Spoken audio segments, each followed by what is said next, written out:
Okay, is lying to the public unethical for politicians? From a standard of ethical perspective, lying to the public is almost universally considered unethical for politicians.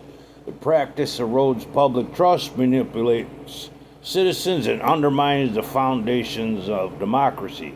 However, philosophical arguments and real-world political complexities introduce nuance in debate, suggesting that some falsehoods may be perceived differently depending on the intent and context. The standard ethical argument against political lies erodes public trust. Public trust is a cornerstone of functional democracy. When politicians lie, it damages the public confidence in their leaders and institutions. Recent polling from January 2025 indicate that many Americans report decreased trust in the government. How about we just change that to public servants? Trust in public servants. Our trustees, they're supposed to be acting in the public interest. Okay, that's a legal mandate, folks. I did a video on that going through the internet, giving you the law. Okay, undermine democratic principles. A healthy democracy relies on informed electorate. Lies and misinformation can subvert the democratic process by intentionally distorting the information voters need to make sound decisions. That's called giving informed consent. You need reasonable knowledge to make an informed decision in order to give informed consent. That's a legal requirement. Okay, folks? I did a video on informed consent. The legal aspects. I don't give you my opinion, I give you the law. The potential for a government to become arbitrator of truth is a serious concern. Disrespect citizens. Lying is a form of manipulation that treats citizens as a means to an end rather than as equals deserving to the truth. Philosopher Immanuel Kant argued that lying disrespects the moral status of the person being lied to. I mean, that sucks. They lie to you, you know it, you call them out, and they keep spewing the same rhetoric, talking over you, and they're your public servants. Imagine telling your maid to make you a ham sandwich. She brings it to you and sits in front of you and eats it.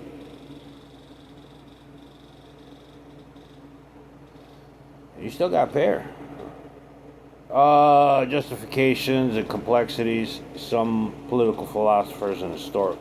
Let's just say it's unethical, okay? Let's go over there. Okay, so it's unethical. Ethics violations in politics. Ethics violations in politics include corruption like bribery and embezzlement, misuse of power, nepotism, favoritism, coercion, conflicts of interest, unlawful political activity by public employees. Violations can lead to penalties including fines, censure, or imprisonment, with consequences varying on the severity of misconduct and specific laws or administrative rules violated. Okay, common ethic violations. Corruption. This involves bribery, embezzlement, tax evasion, and unjust financing of political parties. Misuse of power. This is a good one. Misuse of power. Nepotism, hiring family, and favoritism, giving preferential treatment are common forms of misuse of power. Giving preferential treatment. I've been telling people that's illegal. Nobody believes me. They do it all the time. But, just people, all this stuff I talked about, a whole lot you don't know. It's supposed to be happening. But it's not. In one of my videos, I told you were living under the color of law. That's what you're living under the color of law, which is illegal to act under the color of law. There's fines and penalties. That's called, and what they're doing is deprivation of rights. Fines and penalties for that. So how many people are working together to do this to you? The whole damn government. That's a conspiracy against rights under the color of law. I mean, seriously, anybody in the legal community could tell you this. What I'm telling you, anybody in the legal community, and yet no one has yet to stand up and raise their voice. Conflicts of interest. Officials must avoid situations where their private interests could conflict with their public duties. All right, so yeah, people used to ask me how I like Jimmy Carter. It was just his ethics. He lived up. He had ethics. He abided by. He could have went to jail for ethics violations. But he sold his business. He didn't just, have somebody else take charge. He sold his business. He was a peanut farmer. I got laughed at because, I'm from Chicago. And he's from Georgia. But it didn't matter. He was a good man, a Christian. And ethics, morals. And for the most part, people say he didn't say certain things, but at least he didn't outright lie. There's subjects he avoided, questions he didn't answer, but he didn't lie about it, and then compound it with more. Abuse of authority, coercing others into political activities, or using official titles for political purposes is prohibited. Unlawful political activity for federal employees engaging in partisan political activities while on duty or in government buildings is forbidden. Okay, consequences, penalties. Punishments can range from censure to removal from office to permanent disqualification, large fines, significant prison sentences, depending on the violation severity. Enforcement of violations are addressed through criminal justice system, administrative penalties imposed by ethics commissions and legislative committees. Ethical principles, transparency. Like that never happens, right? I've been listening to all of you. I don't care who you voted for. You're all saying the same. You want transparency. Public officials are expected to be transparent and avoid any appearance of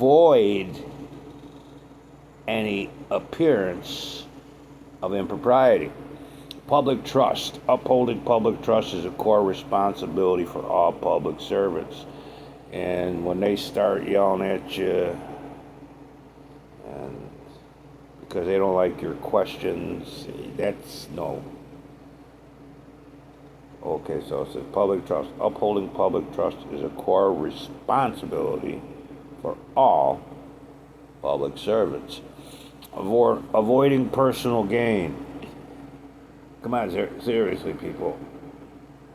Avoiding personal gain. Officials are prohibited from using their public position for personal profits in the ways that are unacceptable in private occupations. Okay, people, over here, oeg.gov, government ethics and accountability. And then when it comes to more serious matters, when it comes to ethics violations, then that goes to the DOJ and the FBI, okay? But yes, lying, ethical violations, okay? Let's go over here. People, I was watching these people in a town hall. If you must know, in a red state, they were yelling at a politician, their congressman, and he was talking about the big, beautiful bill. They were calling him a liar, and they were complaining about all these tax breaks for the billionaires and, Wall Street and big businesses, and just rich people in general, and putting the burden on the middle class and the poor. So I talked about this before, I'm quite sure, in one of my videos, but it says taxes are meant for the public interest So how this is achieved and prioritized is a subject of ongoing debate. The fundamental purpose of taxation is to provide revenue to public goods and services that benefit the community as a whole. Okay, this is, I didn't write this, I'm just reporting it to you, okay? How taxes serve the public interest. How taxes serve the public interest. Funding essential services. Government use taxes to provide essential services that all citizens rely on, such as infrastructure like roads, bridges, public transportation, public education, and healthcare systems. Okay, public education. You got taxpayer dollars going to not public education. Okay, and healthcare systems. But they're doing their best to privatize the healthcare system, and they've done the most part to privatize the healthcare system. Most of it, not all of it. But that's not in line with the public trust doctrine. Okay.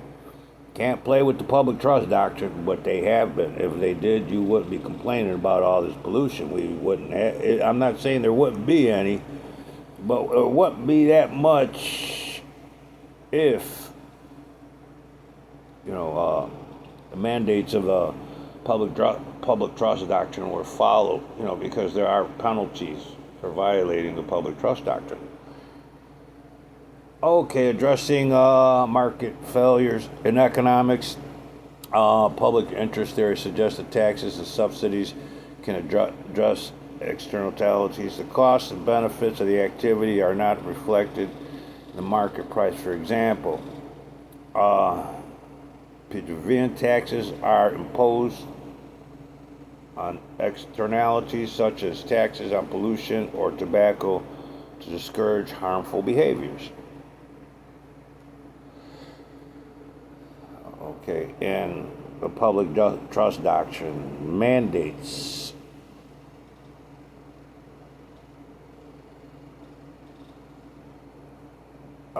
clean water, air, harmful behaviors, pollution.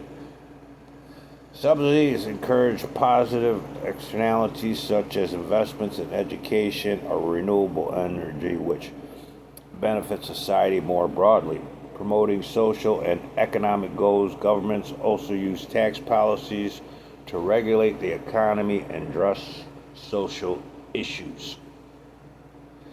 Economic stabilization taxes can be raised to cool down or overheating economy or cut to stimulate spending during a downturn. Whether wealth distribution, progressive tax systems where higher earners pay a higher percentage, and designed to reduce economic inequality. Well, that ain't happening, is it? Okay, this is just the law, okay? Defining the social contract. Taxation is considered a key element for social contract between citizens and their government. The process of paying taxes helps formalize citizens' obligations to each other. All right, to each other. And legitimizes the government's role in providing for common needs. As U.S. Supreme Court Justice Oliver Wendell Holmes famously said, taxes are what we pay for a civilized society. Competing view on taxation and the public interest. Okay, while the public interest is stated purpose for taxation, different theories exist or how well it works in practice. Okay, but taxes are meant, to do what's in the public interest. And tells you that, higher earners are supposed to pay higher taxes, but they aren't. There's a lot of things you don't realize what's supposed to be going on, but isn't.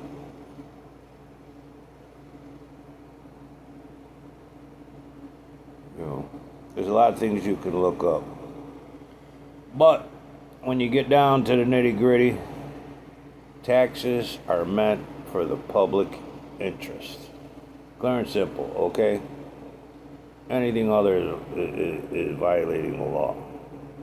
You know, the Constitution was written to serve and to protect you, not your public servants, not your trustees. And remember I told you about the rule of law.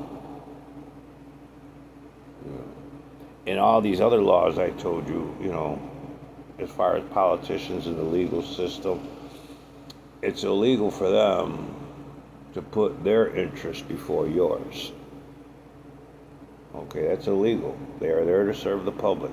They cannot do what's in self-interest, parochial interest, you know, in the interest of a religion. They cannot do what's in the interest of the bar. And they do a lot of stuff. There's a lot of laws I talk about that they're slowly erasing. And that's not in the public interest, you know. Abolishing due process. Seriously, not in the public interest. And in the preamble, the rules of professional conduct, it says all lawyers are legally required to do what's in the public interest and maintain the public trust. And the public trust that's referring to is the legal system in itself. And if you read the public trust doctrine, it'll tell you that. And they are trustees.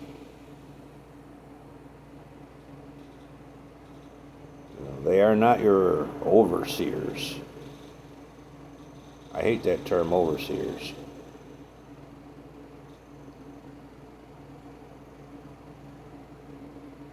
Well, either way, they are your trustees. They're, you know, when it comes to taxing, you know, that big beautiful bill, that's in self-interest. You know, that's in the interest of the bar. That's in the interest of Wall Street.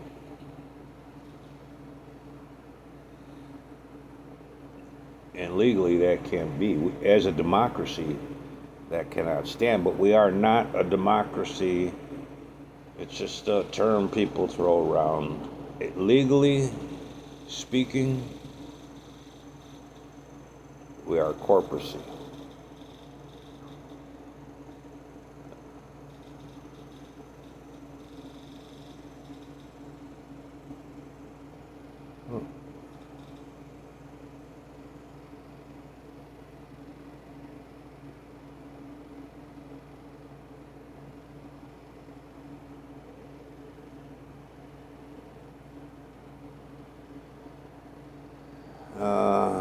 Corporacy meaning. Let's just go to the corporacy meaning, okay?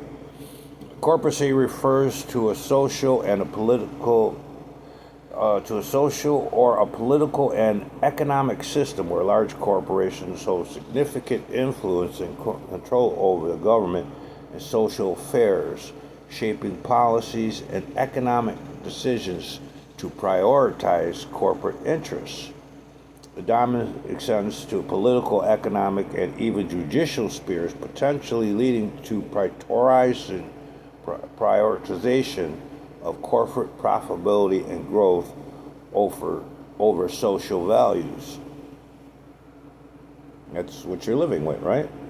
Key aspects of a corporacy include corporate control, corporate will, considering economic and political power, influencing decision-making process of governments, like the Federalist Society.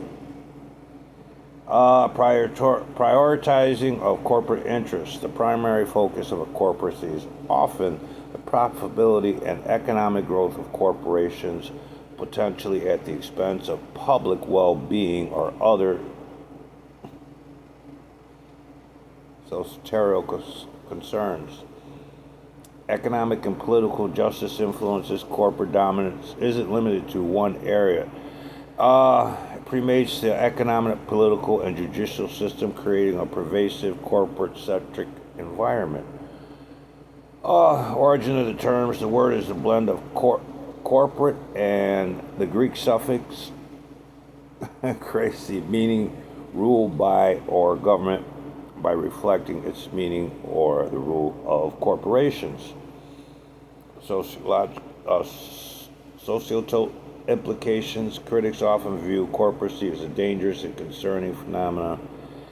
It can undermine democratic principles and concentrate power in the hands of few political entities.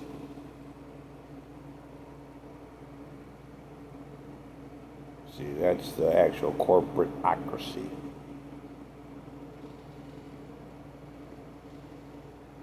So no, we're not a democracy. We're not a constitutional republic. Because if we were, this wouldn't be happening. Okay? That's all I'm showing you, you know. I mean, I've been bringing this kind of stuff up with politicians, you know. Lawyers, they don't even like to talk to me. They always walk away. Judges just yell, the few I have spoken to.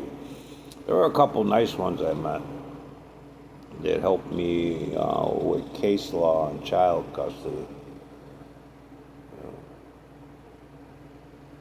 But you have to actually be a biological parent or relative. So either way, I'm not saying all judges are evil, all lawyers are evil. I've noticed some lawyers out there working the public interest. But there's a lot of laws that I use or I talk about that they could use to stop what's going on. But they would wind up like Frank Serpico. He's a New York cop. Lived up to the oath and well, you know what happens to whistleblowers.